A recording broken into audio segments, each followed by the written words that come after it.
The story behind the failure of Highguard, a brand new article as of like an hour and a half ago from Jason Schreier at Bloomberg. If you don't know, Jason always comes out swinging with his reports, and he gets interviews with devs, he gets interviews with executives and stuff. Like, he gets the dirt, and it seems like that may be what we have here. And it appears that it's a pretty big deep dive on Highguard. I'm interested if he got any sort of info about what actually happened with the Game Awards with Jeff. Like, there's now accusations of meddling, basically, because Jeff has a business relationship through the Game Awards with Tencent, and it was revealed kind of after the fact that Tencent was the primary financial backer of Highguard. So it's like, feels kind of icky that they got preferential treatment at the Game Awards, and they're owned or being funded by that company that also funds a bunch of the Game Awards. You know, it started to feel weird. It started to feel funky. But let's see what he actually had to say. The sudden collapse of Wildlight Entertainment and its first game, Highguard.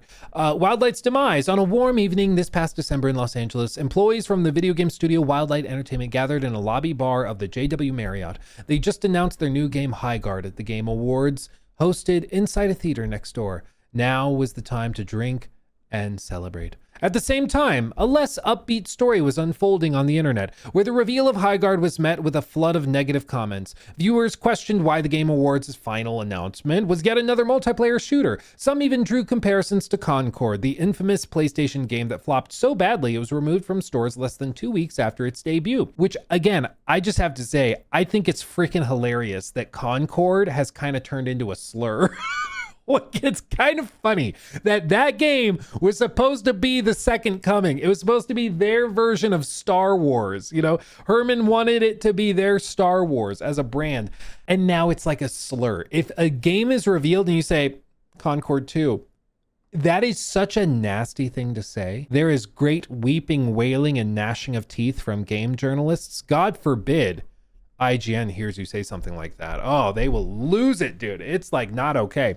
Shortly thereafter, in late January, Highguard launched. Initially, the game attracted a larger audience, but the interest dwindled quickly. And less than 3 weeks later, Wildlight laid off most of its employees. A distressing turn of events for the studio's small, close-knit team of veteran devs, many of whom loved working together and had shipped big hits in the past. So what happened? Over the last 2 weeks, I talked to 10 former Wildlight employees about the game's development, its promising beginnings, and how things went awry. The story begins in 2021 when a small group of people who worked for the game developer Respawn, a subsidiary of Electronic Arts Incorporated, decided to quit and start an independent company. They missed the freedom of their pre-EA days. Dusty Welch, co-founder and chief executive officer, told me in an interview last month, which is true. It does seem like they wanted to escape the big corporate overlords, and with EA now being acquired by private equity, it probably was a fair time to be like, let's shake it up. Welch didn't mention another key reason for the exodus. In 2019, they had released Apex Legends, a battle royale shooter in which dozens of players fight across a giant map. The game proved to be a massive success, generating more than $3 billion in revenue.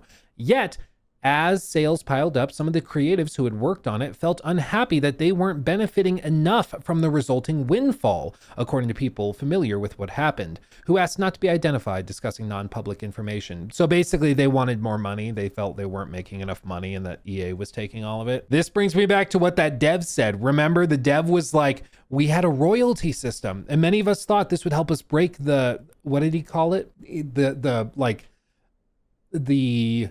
The perpetual millennial financial curse or something. Basically, they, it seems, put in a royalty system. So if Highguard did $3 billion in revenue, everybody who made it would be millionaires. That was at least the idea.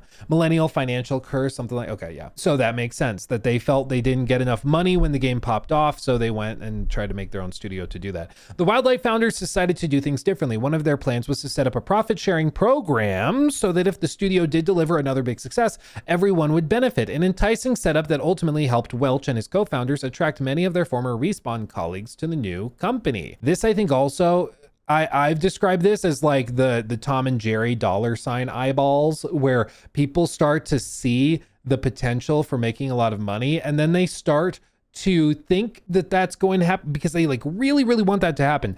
And that kind of clouds their judgment, you know? The idea that if this pops off, we're millionaires. So thinking seriously and seriously considering that it might be a flop, like that starts to get iffy. People don't like to think about that. Armed with significant amount of funding from Tencent Holdings Limited, Wildlight began hiring employees and making plans for its first game. The founders knew they wanted to make another multiplayer shooter, but they hoped to avoid the crowded battle royale market. So instead, they looked to Rust, a survival game in which players can raid enemy bases and build their own. They began constructing levels and designing mechanics for what was envisioned as a survival-focused shooter, where I'm sure you break crystals and that doesn't just sound super stupid, which is what it kind of ended up feeling like a little bit, I'm going to be honest. But okay, that's what they're doing. 2 years into development, the team realized that the design wasn't working, in part because of the amount of freedom conflicted with their goals for a highly competitive play, according to people familiar with the events. Also, the scope was too big. Still, some parts were salvageable. The base raiding aspect of the survival game, in particular, seemed to be worth keeping. In January of 2024, the team pivoted to what would become Highguard, a raid shooter that streamlined many of the survival aspects into a faster, more competitive game. This is making sense because I thought that I didn't know how you would start sitting down at a table or standing at a whiteboard being like, what game are we going to make? I don't know how you would do that from scratch and end up at Highguard, because it seemed to have so many weird little systems. And this makes sense because it's like, oh, they were making a like survival game where you raid bases and build your own base, and then they salvaged pieces and put it into this new game. Or like, what kind of live service game can we make with these pieces? And that's how you get Highguard. That makes a lot more sense. Okay, this is tracking. Over the next 2 years, the Wildlight crew played around with various ideas and player compositions, such as 4 teams of 3 players each, before landing on the 3v3 matches as the foundation of the game. They aimed to release Highguard in early 2026 and expanded it over time as a live service game, addressing feedback along the way. Sure. I still don't understand the 3v3 thing. Everyone I've spoken to who tried Highguard with 3v3 and 5v5 thought 5v5 was way better. I don't know why they thought 3v3 was the solution, because everybody outside of that initial bubble thought it needed more players. Many of Wildlight's developers were itching to subsequently develop a single-player story set in the world they'd created. Such a move would follow in the footsteps of their former company, which had released the multiplayer-only Titanfall, before eventually graduating to Titanfall 2, which included both multiplayer and a highly regarded single-player campaign. They hoped Highguard would be a foundation for grander ambitions to come. In the year leading up to launch, Wildlight tested out Highguard extensively, both among its own staff and external players. They worked closely with members of Tencent's Timmy Studio Group. This is the one that just was shut down, or at least one of the Timmy studios, because that we just talked about it like Monday. Yeah, it was the Montreal studio, because this was the studio that was headed up by Ashraf Ismail. So I guess the Timmy Studio Group is bigger than just that one studio. I think Timmy's group publishes a number of mobile games. So they work on Call of Duty Mobile, and they work on Delta Force as well. So those guys helped with it. This is a separate Timmy group. Okay. Timmy group, whatever the fudge, I don't know. But okay. They worked closely with that group. Although they tried to keep that secret. I think I know why. Because they wanted to frame it as an indie game. They didn't want to frame it as like backed by a massive corporation. When I asked last month, Welch would not say who funded the game, and Tencent employees who worked on it are not mentioned in the game's credits. See, it feels slimy. Especially because it was framed as an indie studio, the little guys coming and swinging at the big guys, you know, when that's not what it was. It's not what it was. And the fact that he was refusing to say who backed it, and also who was helping them make it, that to me shows like it was a calculated thing. If I tell people that Tencent backs this, it's going to be seen as another AAA live service game, which people will hate. But if I say that it's an indie team, they might be willing to give it more of a chance and not root for its downfall. Did Jeff know? Maybe he'll say, I don't know. It's possible Jeff didn't know or just didn't care, but I don't know. Both Tencent and Welch declined to comment for this story, which I think is telling. Reactions from testers were mostly positive, but there have been blind spots in the process, or may have been blind spots in the process. According to people familiar with the testing, Highguard was a complicated game to learn and was more fun when using voice chat to communicate with other players. When they tested it with microphones off, it made for a much worse experience, former Wildlight employees said. Having developers on hand to answer questions and explain mechanics also led to different conditions than players would ultimately face when the game released into the wild. This is exactly what seems to have happened with that preview event, where the people that went to the event generally liked what they saw. They had a good time. The problem is most people who play a live service game are not sitting at a row of computers with devs to walk them through how the game works, or I can't figure out these controls. What do I need to do to break the wall? Oh, it's L3 and R3 together. Thank you. Most players don't have that. When they boot it up, they're just in the game figuring it out. And so you cannot, like, when you go to these events, and I'm very cognizant of this, or at least I try to be, you have to remember that most gamers are going to boot this up knowing way less than you do going in.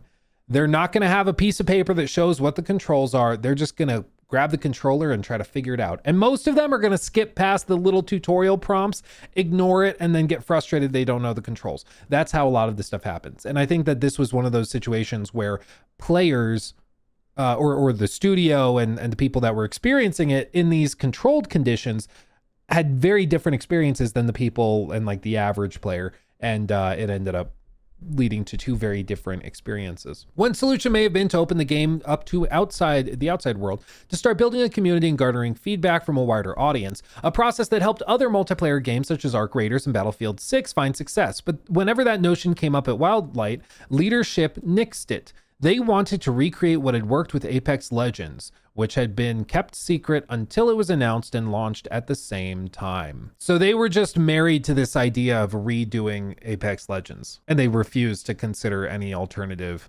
approach. This is like the piece that's frustrating to me, is that you look at the unicorn and then the studio is like, yeah, we'll just do that. It's a unicorn, okay? Or like it's a 1 in a million success story, like Fortnite. Nobody thought Fortnite would blow up into what Fortnite is today when it launched as like a sort of survival game with some light building and stuff. Nobody thought Fortnite would become what it is today. Nobody thought that like Mr. Beast would become the biggest YouTuber in the world by when you look at the videos from back in the day when he's like, I'm just going to count to 100,000 on stream and not stop until I get to 100,000. Nobody thought that guy was going to be like king of online media. Nobody thought that, okay? Like it was a fun gimmick or thing, but it ended up exploding and being very successful. But this happens all the time where a company or individuals will look at the exception to the rule and go, well, we'll just do that. It's not that simple. It's just not. With Apex Legends, yes, it was kind of lightning in a bottle. They got very, very lucky and the game was really, really good. And it was backed by a massive corporation that was willing to commit to it. Everything, like all the stars aligned to make Apex Legends successful. And it also like ignores the fact that that was in 2019. Like that's just, it was years ago. 2026, the live service world is very, very different than it was in 2019. And acting like you can launch games the same way 7 years later, I think that's just short-sighted, personally. That's what I think. Yeah, nobody thought Luke would one day eat 100 candles in an hour. Nobody thought that. They should have. They should have seen that coming. They should have asked, like, can Luke do that? And said, yes, we candle.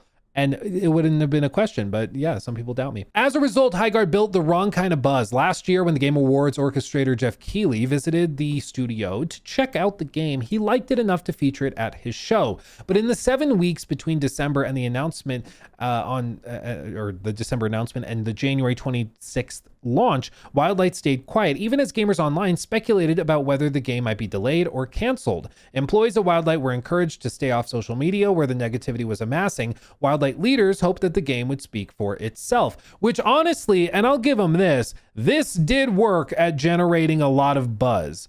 Because yes, there was a ton of negativity. People being like, the trailer's bad. What is this game? Why was it the last thing showcased? Is it actually a masterpiece? Like, what are we missing? We're missing a piece of the puzzle. And that created curiosity. There was a lot of negativity for sure. And there's some channels where, you know, no matter what, they're going to be negative and hate everything. But I think that curiosity actually helped it. And I think that's backed up by the fact that the game peaked at almost 100,000 players on Steam. Like, People tried it. People were curious what this game was and were willing to give it a shot. They just didn't think it was good enough to stick around, you know? So I do think that this actually worked for them, just going radio silent, leaving all these question marks for people. I think that did work, at least as far as like generating interest is concerned. Anyway, people who worked at Wildlight described the studio as healthy, collaborative, transparent environment that made many of them love working there, at least until the final 2 months. Fair. I can imagine it wasn't that fun the last 2 months. At that point, they said morale began to tank, and there were no straight answers about what success would look like, leading staff to grumble that they may be approaching things the wrong way. Is that negativity? Is that negativity? I think that's negativity. You gotta be more positive or you're fired. I need smiles. Smile right now. Smile, figure it out. When Highguard came out on January 26th, the player count was an impressive number, peaking at nearly 100,000 concurrents on PC, Steam, with similar numbers across PlayStation and Xbox, apparently. So, you know, a few 100,000 players. Very, very respectable. A lot of games from brand new studios, indie studios, dare I say, would kill for that level of player base. That's crazy. But early impressions proved negative. And because the game was free to play, it only generated revenue from in-game payments that would require players to stick around. Also, the thing with free to play games is it's much easier to choose when you haven't paid anything. When I download a game for free, I play around, and if there's matchmaking issues, if it's stuttery, if I don't have fun in that first 15 minutes, the odds of me just going, let's go back to something I like, skyrocket instantaneously, right? If I have to spend $40 up front, there's a barrier to entry, but that also means there's a bit of a barrier to exit, because I'm like, I mean, I'm gonna have to file the thing requesting a refund on Steam. You know, forget about console, because if you put money up, you're just screwed on console. It's on Steam, at least you can refund it. But you know, there's also a barrier to exit as well as a barrier to entry when you put money up. And being free to play means you get more initial players, but it has to be so good that they stick around long enough to do that. The other piece of live service, like free to play games, is that nobody wants to spend money on a dying horse or put money on a dying horse. I don't know if there's a saying that works there, but nobody wants to spend money on a game that's probably gonna go defunct in a month. Like, let's be honest. If I know the odds of Highguard being around in a year are like 1%, why would I spend $50 on skins? Why would I spend hundreds of dollars on skins? I wouldn't. I mean, I wouldn't normally anyways, but if you're thinking like a whale, like one of these guys that spends stupid money on microtransactions, I don't think even they would want to spend money on something that's probably not going to exist in a year. You know, I just don't think that would happen. Reviewers criticized a number of elements, including the large map sizes and tedious mechanics such as mining, many of which were vestiges of earlier versions of Highguard, specifically when it was like a Rust knockoff. But I agree. I mean, that always felt weird. It's like, okay, match started. Go use your pickaxe with a little mini game to get crystals to spend on stuff. Like, that will always be less interesting than actually exploring a map and finding something. Give me an interesting chest somewhere that's in like a nook or a cranny somewhere that I've got to jump and maybe parkour my way up to, knowing how to like move the character properly, use abilities to get up there. Do something like that that's way more interesting to get level ups and improved loot. Doing a mini game to mine something is just like the most boring way of doing it. You know, it's like the worst way I can think of doing it. Critics also pointed out that the game was so complicated that it was much less fun if you were playing with strangers and the mics weren't on, a problem that Wildlight might have identified earlier by letting the public try out the game before release. Yeah, it's almost like that's important. In the days that followed, Highguard's biggest problem became player retention, a challenge that Wildlight's management emphasized to the staff multiple times. A week after the game's launch, they lost roughly 90% of their players, which was a scary number. A hastily released 5v5 mode was praised, but didn't bring people back. I tried it. I thought it was better. But like I said in my initial impressions video, I need them to do like an arena. Like if they had an arena mode, so basically, you know, a totally different game, I'd be down. Because Apex doesn't have arenas anymore. But that, I mean, they just weren't able to do that. 5v5 was way better than 3v3. I have no clue why they launched 3v3, but yeah, I mean, at that point, it's kind of too little too late. People had already kind of decided to move on. Still, Wildlight staff were under the impression that they had enough financial runway to keep working on the game and addressing issues for at least the next few months. But at an all-hands meeting on February 11th, just 2 weeks after the game's release, the company told its employees that the studio was out of money and most of their 100-person team would be laid off. They would stay employees for another week and then receive a small severance. During the meeting, management said that Tencent had pulled the studio's funding. What did I tell you? What did I tell you? I said, honestly, Tencent backing them makes a lot of sense, because if they know something is a sinking ship, they're not spending another penny. So the moment that they thought Highguard, the odds of this being successful just plummeted, they pulled their money. Like, they don't give a crap. Like, they don't care. This is exactly what I thought it was. So, I told you so. They pulled the studio's funding, according to people familiar with the events. Although the company didn't spell it out, staff were left with the impression that their financing was contingent upon hitting certain metrics, such as retention rate, which they had failed to come even close to achieving. Yeah, I mean, makes sense.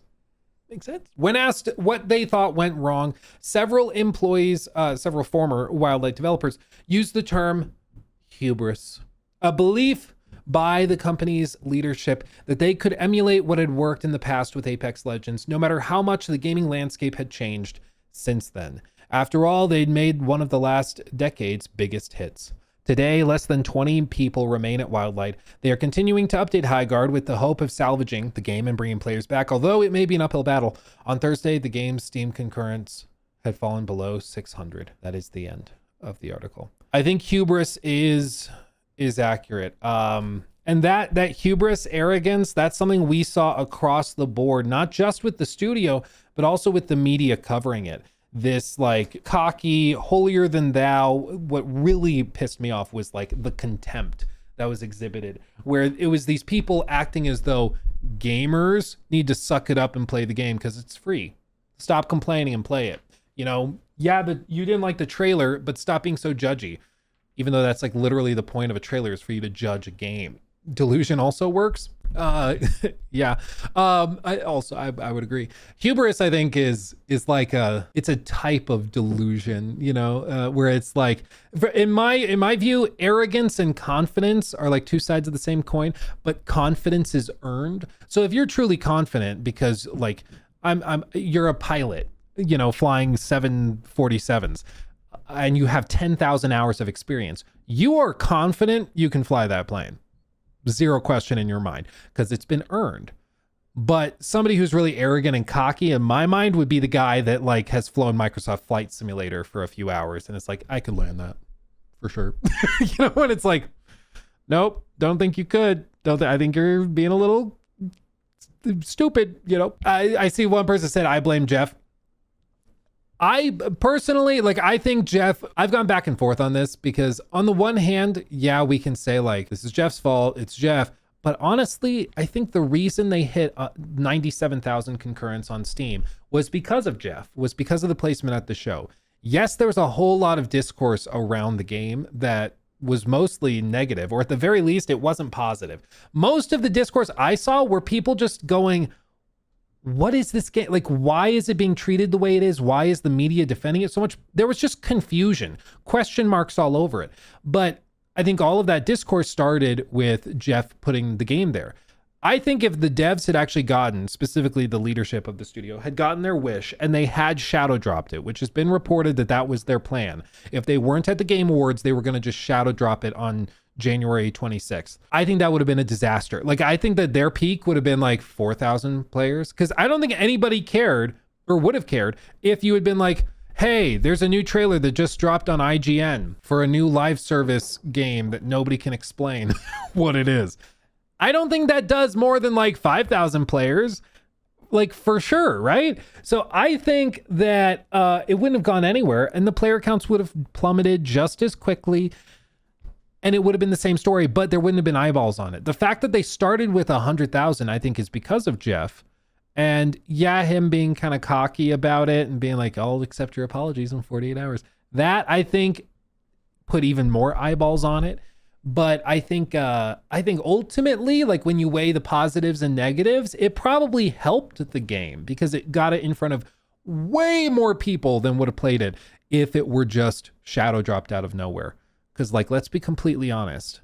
If they had shadow dropped it on January 26th, It would have been just like, bloop, and that's it. Like, I don't think anybody would have been checking it out. Maybe they would have still done a preview event where they invited a bunch of people. But even then, like, I don't think that magically changes the equation or anything. I just think that Jeff ultimately helped them, even if there were memes and jokes involved. But I think this story was going to end this way no matter what, because ultimately it's not about the Game Awards spot. It's not about the trailer. It comes down to the game. If the game is really, really good, it would have popped off. If they had shadow dropped Titanfall 3 in all but name, you know, it's basically a spiritual successor to Titanfall, I think that game would have popped off and would have done amazingly well. Even if the negativity from the trailer was bad, it would have popped off and it would have done really well. The problem was the game just wasn't very good. It just wasn't very good. So don't blame Jeff, blame Tencent. Well, Tencent, I mean, they have more money than God. Like, the Catholic Church is jealous of Tencent, dude, for real. And Tencent throwing, I don't know how much they spent on this, like, but even if they spent 50 million on it, that's like a literal drop in the bucket. That is like a rounding error for Tencent. So they do not care. Like, for them, they're like, oh, you didn't have the target. Okay, never mind. Pulled your funding. You're fired. That's it. Like, they don't care. They don't care. For them, this was just like, you know, the random little bets you toss out. You're like, hey, it's like a 1 in 1,000 shot that it ends up blowing up and being $1 billion franchise. But if we got into it with equity for only like pennies for us, why wouldn't we try that? And then, you know, it just failed. And so they pulled the funding and they're going to go move on. They're going to do it with 15 other games. You know, let's go do a bunch of the other ones. Anyway. It's the influence of Tencent, not the money. Like, Tencent's influence over Jeff helped it. I think that ultimately, and I'm not sure if we'll ever know, just to be honest. I think the insinuation, what you're bringing up is like, would they have gotten the spot at the Game Awards if it were not backed by Tencent? Like, if Tencent were not involved with the Game Awards and weren't back in this game, would it have gotten that slot? My feeling is that Tencent touches everything, like literally every studio. They own a little chunk of it. They own like everything. So I don't see anything. Like, I think, to me, the easier explanation is that Jeff just honestly thought the game was going to be Apex Legends 2. I think he honestly thought it was going to be that good, which is why even after that initial wave, once the negativity started, he doubled down and tripled down. Like, I think that's what happened, is that he just honestly thought it was really good. And then when it came out and nobody else liked it, he's like, oh, okay. He took my thing.